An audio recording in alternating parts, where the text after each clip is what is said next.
할렐루야. 앞뒤로 옆으로 인사하십니다.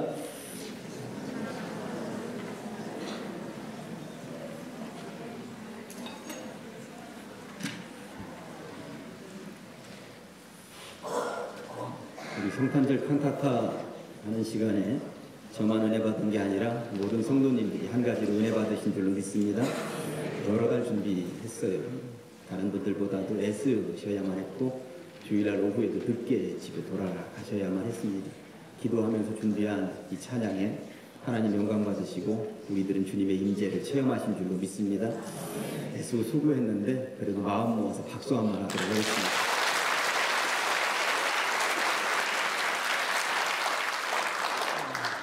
제가 성탄절이 되면 늘 아쉬운 마음이 하나 있다고 작년 재작년에도 말씀을 드렸습니다만, 성탄은 예수님이 주인공인데 자꾸 산타에게 자리를 뺏기는 것 같다 하는 생각이 들어서 마음이 그렇게 아픕니다. 제가 그래서 교회 행사할 때 산타는 지워라, 오직 예수님만이 드러날 수 있도록 해라, 그렇게 전도사님들에게도 지시를 내리곤 합니다. 성탄절은 예수님의 날입니다. 그런데 이 산타가 자꾸만 치고 들어오고 산타를 더욱더 즐기려고 하는 분위기들이 교회에도 있다고 하는 것은 참으로 아쉬운 것이죠. 인터넷을 보니까 산타와 예수를 비교한 내용이 아주 재밌게 쓰여져 있더라고요. 산타는 북극에만 살지만 예수님은 어디에든 사신다. 산타는 썰매를 타는 겨울에만 오지만 예수님은 언제든지 오신다.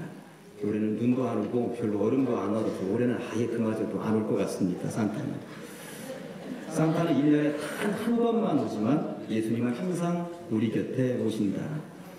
산타는 양말에 단 하나의 선물만 주지만 예수님은 우리의 모든 필요를 채워주신다. 산타는 굴뚝이 있어야만 그 집에 들어갈 수 있지만 여러분들이 산타 선물을 못 받는 이유는 아파트에 사셔서 굴뚝이 없기 때문입니다. 굴뚝이 있어야만 그 집에 들어갈 수 있지만 예수님은 우리의 대문 앞에 서서 문 두드리시며 우리 마음속에 들어오신다. 그런데 요즘 어린이집에는 성탄절이 되면 꼭 산타가 오잖아요. 어린이집 아이들은 또 이런 체험을 하지 않는가 싶습니다. 산타를 만나려면 줄을 서서 기다려야 선물을 주지만 예수님은 당신의 이름을 부르기만 하면 주신다.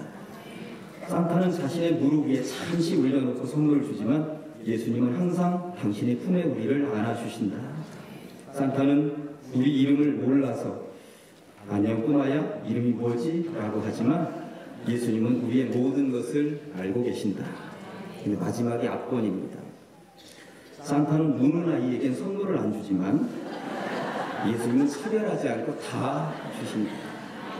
그러니 감히 어떻게 산타가 예수님에게 자리를 내놓으라고 할 수가 있단 말입니까? 감히 어떻게 예수님께 자리를 비켜달라고 하면서 산타가 그 자리가 내 자리라고 나의 날이라고 얘기할 수가 있단 말입니까? 속아 넘어가시면 안 됩니다. 성탄절은 예수님의 날입니다. 무슨 일이 있어도 주님만을 높여드리고 예수님을 맞이해야 하는 그러한 날이라고 하는 사실입니다. 여러분들은 성탄절이 되면 어떤 생각들을 가장 먼저 머릿속에 떠올리십니까? 성탄절에는 이러한 칸타타, 주님 오신, 마국간, 말구유 이러한 거룩한 것들이 생각나야 할진데 화려한 백화점, 크리스마스 선물, 파티 또 이러한 것들만이 생각난다면 약간 오염되고 있는 것이라고 생각되어집니다.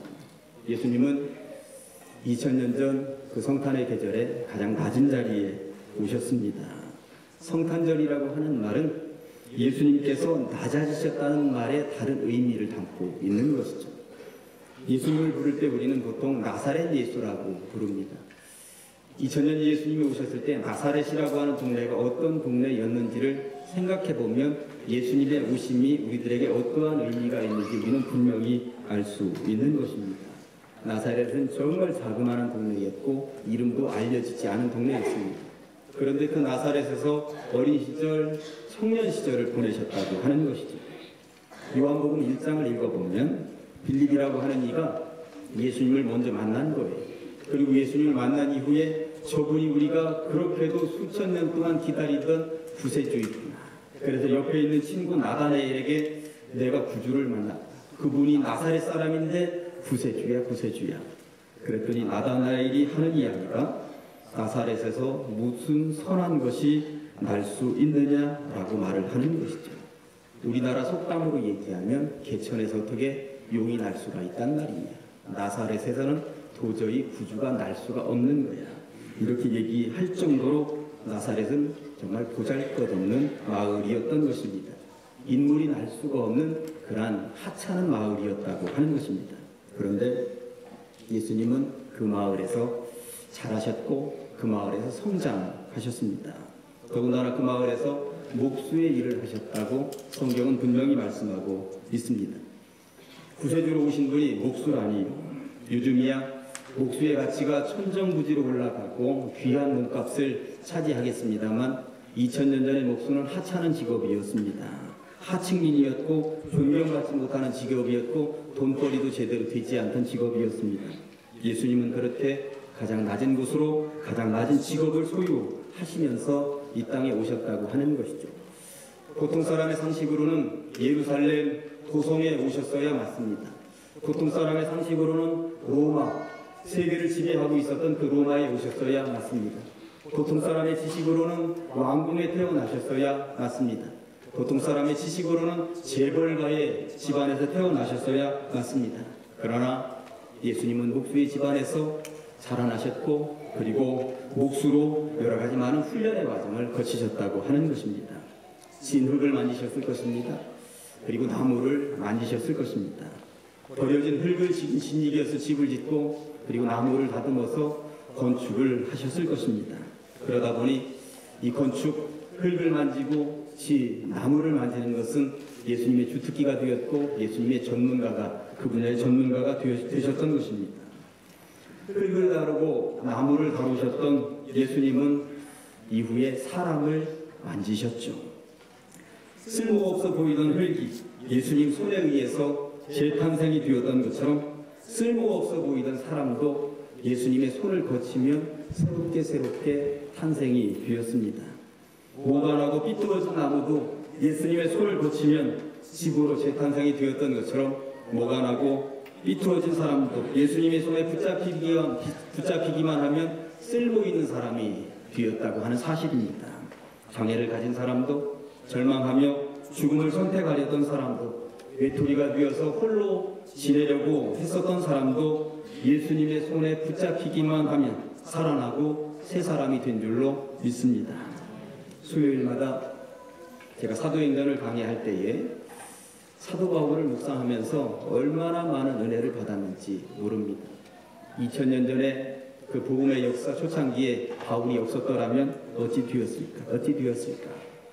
바울의 처음은 예수 믿는 사람을 잡아다가 족치고 죽이던 사람이었습니다.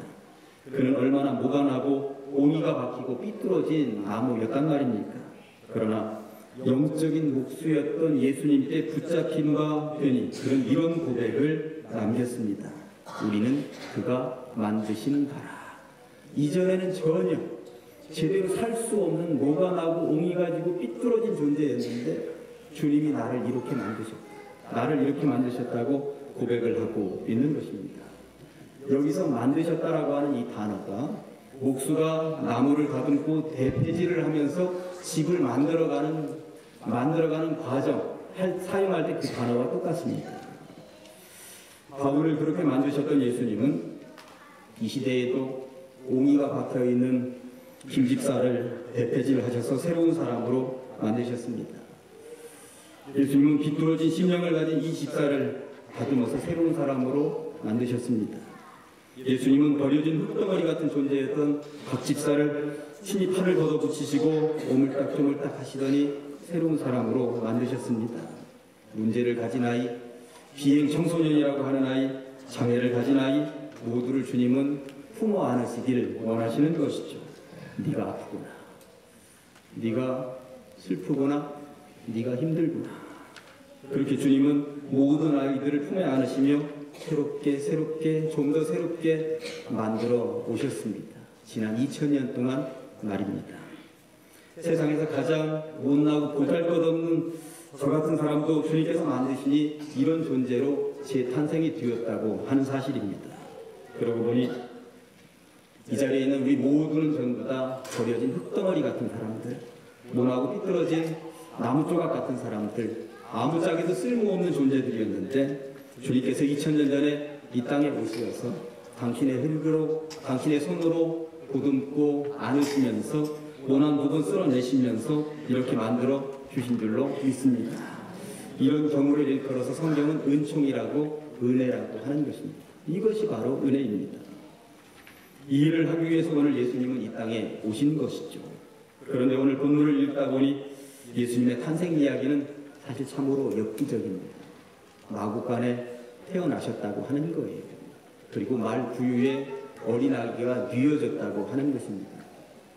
어린 시절 시골 마을의 소외양간을 보신 분들은 마구간이라고 하는 것이 도대체 어떤 형태의 것일 것인지 상상할 수 있을 것입니다.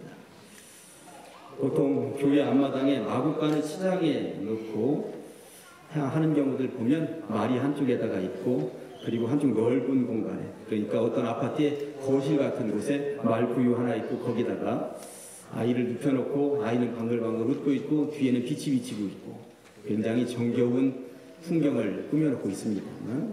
어릴 때 소외양간 생각하시면 어떤 집도 소에게 소외양간의 그 거실 같은 넓은 공간을 만들어 놓는 집은 하나도 없었습니다. 사람 살 공간도 제대로 만들지 못하고 살던 시대에 어떻게 소에게, 소집에 사람 몇 명이 들어가서 앉아있을 만한 그런 공간을 만들 수가 있단 말입니까? 없습니다. 아기가 태어난다고 해서 말이 히힝거리는 소리를 안 했겠습니까? 한쪽에서 철푸덕철푸덕 똥 싸는 그 짓거리를 안 했겠습니까? 냄새나고 더럽고 시끄럽고 그 공간에서 아기 예수님이 탄생하셨다라고 하는 것입니다. 최악의 조건이었습니다. 수천 년의 역사 동안에 예수님보다 더 최악의 조건에서 태어난 아기가 있다면 한번 이야기해 보시기 바랍니다. 그런 환경에서 태어나셨던 예수님이기 때문에 그분은 가난한 자들, 소외된 자들, 힘들고 어려운 자들의 마음을 아셨던 것이고 누구에게나 찾아가셔서 그들을 위로하시고 품에 안으시고 함께 아파해 주셨다라고 하는 것입니다. 이 기쁜 소식이 누구에게 가장 먼저 들려졌는가? 목자들에게 가장 먼저 들려졌다고 성경이 말씀하고 있습니다. 가장 낮은 부류의 사람들이었습니다. 들판에서 이슬 맞으면서 자야 하는 사람들이었습니다. 목수만큼이나 하층민이었습니다. 그런데 천사들은 이 기쁜 소식을 그런 목자들에게 가장 먼저 전달했던 것입니다. 뭐라고 있습니까? 오늘 보면 10절과 11절 말씀에 보니까 이렇게 되어 있습니다. 다 같이 한번 읽어보시겠습니다. 시작. 천사가 이르되 무서워하지 말라. 보라 내가 온 백성에게 미칠 큰 기쁨의 좋은 소식을 너희에게 전하노라. 오늘 다윗의 동네에 너희를 위하여 구주가 나셨으니 곧 그리스도 주시니라. 아멘. 이 얼마나 놀라운 소식입니까? 목자들만 듣고 앉아 있어야 하는 소식이 아니라는 것입니다. 온 백성에게 미칠 큰 기쁨의 좋은 소식이라고 하는 것입니다. 이 땅에서 태어난 모든 사람은 이 소식을 들어야 한다는 것입니다. 다윗이 태어났던 동네 베들레헴에 이제는 온 인류를 구원할 구세주가 태어났다는 것입니다. 그렇게 예수님은 가장 낮고 낮은 곳에 태어나셨고요. 가장 낮은 사람들과 함께 하셨고요. 가장 낮은 직업인 목수로서 일하셨습니다.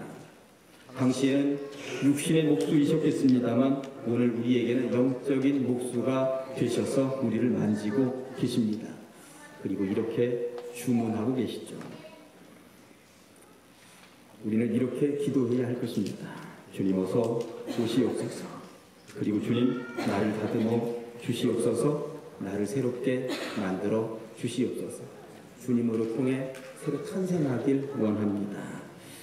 이제 말씀을 정리하면서 부디 비웃기는 오늘 우리에게 다시 오시는 예수님을 여러분들이 만나시기를 간절히 축원합니다. 그리고 영적인 목수이신 예수님을 통하여서 새롭게 다듬어지어서 재탄생하시기를 간절히 축원합니다. 그리하여 새롭게 태어나신 여러분들이 주님의 이름을 드러내며 주님께 영광 돌리며 주님의 전달자들이 다 되시기를 주님의 이름으로 간절히 축원합니다. 기도하시겠습니다. 하나님 아버지 감사합니다. 죄악된 세상에 하늘 보좌를 버리시고 이 땅에 내려오신 주님을 기뻐합니다. 환영합니다. 어서 오시옵소서. 멀리 있던 백성들이 이번에 주님 만나게 하시옵고 주님의 만져주심으로 인해 새롭게 태어나게 하여 주시옵소서. 주님의 따스한 손길을 느끼게 하시며 주님의 부드러운 음성을 듣게 하시고 주님과 함께 동행하는 평생이 되도록 우리를 주장하여 주시옵소서. 예수님의 이름으로 기도합니다. 아멘.